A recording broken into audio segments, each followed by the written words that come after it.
unopposed. And Senator Heinrich joins us now. He's a member of the Senate Intelligence Committee. It's good to have you on, sir. So lay it out for us. What's the choice for voters in your state? You know, I think you guys have covered it really well this morning. This is not a normal election cycle. It's a choice between democracy and all the freedoms that affords us and something that doesn't look like democracy anymore. And so I think in New Mexico, we cannot afford to elect an enabler to the kind of behavior that we see from this former president.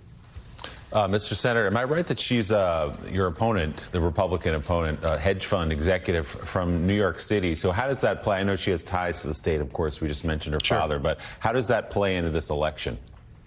I think the biggest challenge for my opponent is that most New Mexicans just can't see themselves in a hedge fund executive. It's a way of life that is completely foreign to them.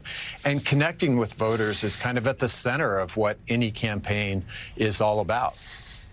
So, Senator, obviously one of the central issues in your state is the border, of course. I'm curious about your reaction to the executive order issued by President Biden yesterday.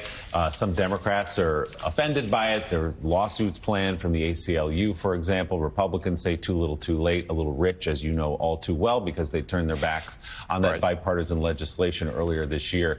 A good decision, a strong order from the president. What's your assessment?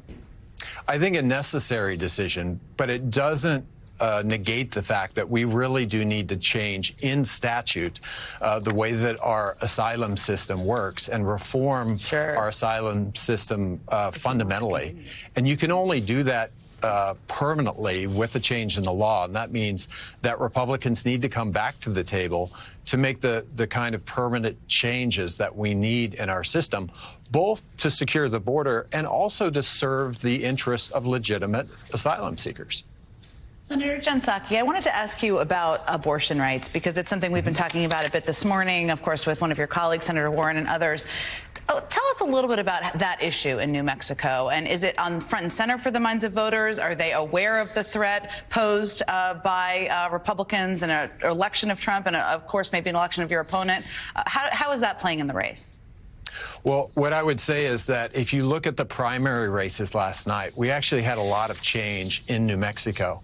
And it was women motivated by the Dobbs decision and other efforts to ban IVF and do these other things that take away our fundamental freedoms that motivated a lot of people to go to the polls. And if you look at where primaries changed hands from incumbents to challengers in New Mexico last night, much of it was motivated by this issue. And I think it's not going away.